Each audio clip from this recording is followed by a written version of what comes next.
Avez-vous déjà ressenti ce brouillard mental en milieu de journée? Cette envie irrésistible de vous tourner vers une tasse de café pour retrouver un peu de clarté?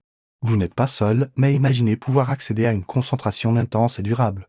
Sans aucune aide extérieure, juste par la puissance de votre esprit. C'est exactement ce qu'a découvert un étudiant nommé Léo. Léo était brillant, passionné par ses études en neurosciences. Mais il luttait constamment contre la procrastination et la distraction. Chaque session de révision commençait par le même rituel, une grande tasse de café.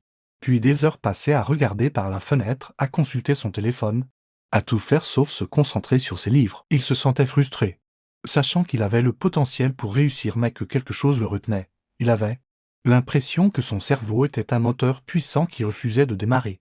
Peu importe la quantité de carburant qu'il essayait de lui donner. Cette bataille quotidienne l'épuisait et commençait à affecter sa confiance en lui. Un soir, alors qu'il parcourait les archives de recherche pour un projet, il est tombé sur une vieille étude, presque oubliée, sur les ondes cérébrales et la concentration.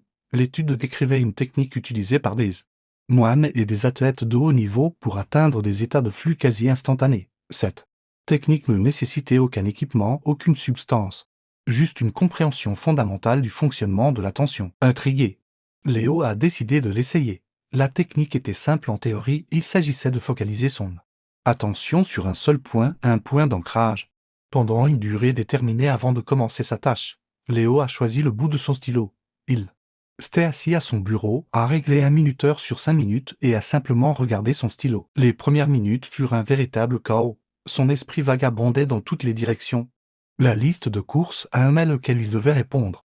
Une conversation de la veille. Chaque fois qu'il se rendait compte que son esprit s'était égaré, il le ramenait doucement, sans jugement, vers le bout de son stylo. C'était un exercice de patience et de persévérance. Quand le minuteur a sonné, il a ressenti une étrange sensation de calme. Le bruit mental qui l'assaillait constamment s'était apaisé. Il a ouvert son livre de neurobiologie et a commencé à lire. Ce qui s'est passé ensuite l'a stupéfié. Les mots semblaient sauter de la page avec une clarté qu'il n'avait jamais connue. Les concepts complexes devenaient soudainement limpides. Il a travaillé sans interruption pendant 2 heures complètes. Pas une seule fois il n'a pensé à son téléphone.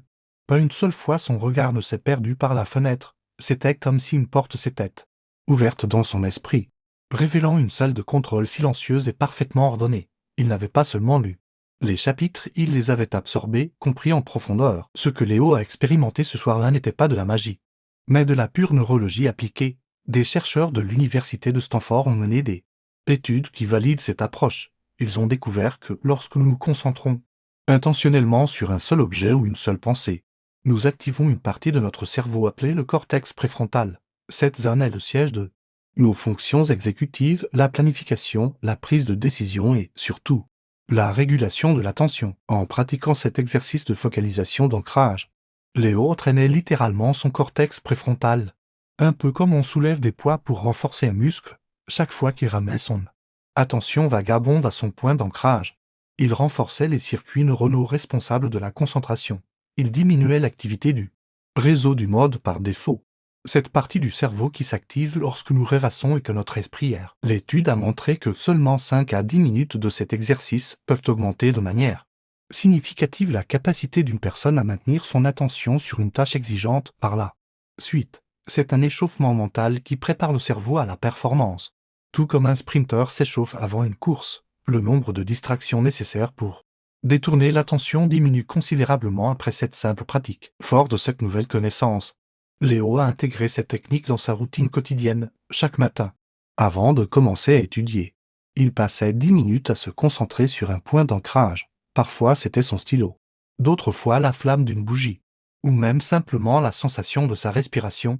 Le résultat a été une transformation complète de sa vie académique. Ses notes ont grimpé en flèche. Il a non seulement rattrapé son retard, mais il a dépassé ses camarades, abordant les sujets les plus difficiles avec une confiance et une clarté nouvelles. Les professeurs ont remarqué sa participation accrue et la profondeur de ses questions.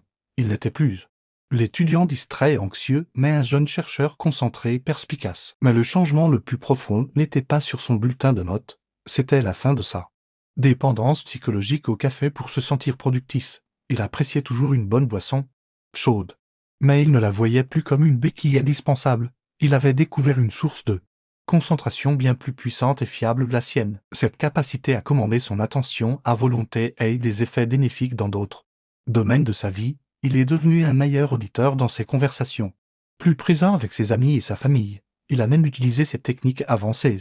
Entraînement de course à pied.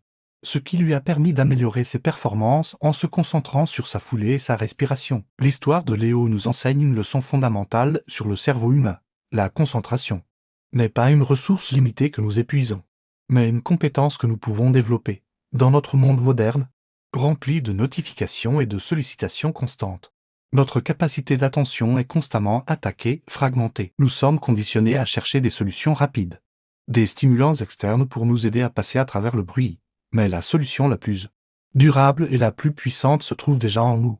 Il s'agit simplement d'apprendre à y accéder et à l'entraîner.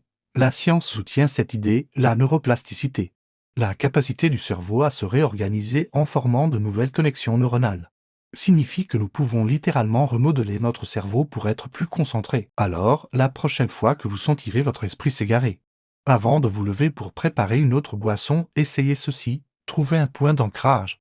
N'importe quoi de simple dans votre environnement. Réglez un minuteur pour 5 minutes et engagez-vous à simplement observer cet objet. Quand votre esprit vagabondera, et il le fera, reconnaissez-le simplement et ramenez-le doucement à votre point d'ancrage. Ne vous frustrez pas. Ne vous jugez pas, considérez chaque retour comme une répétition, un renforcement de votre muscle de la concentration. Vous ne faites pas rien. Vous effectuez l'un des exercices mentaux les plus efficaces qui soient. Avec une pratique régulière, vous commencerez à remarquer un changement. Le brouillard mental se dissipera plus rapidement.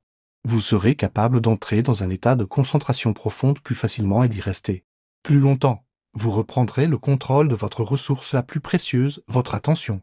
Vous découvrirez que la source la plus puissante de clarté et de productivité n'est pas dans une tasse, mais dans le calme et la puissance de votre propre esprit concentré. J'espère que cette histoire vous inspirera à explorer votre propre potentiel de concentration.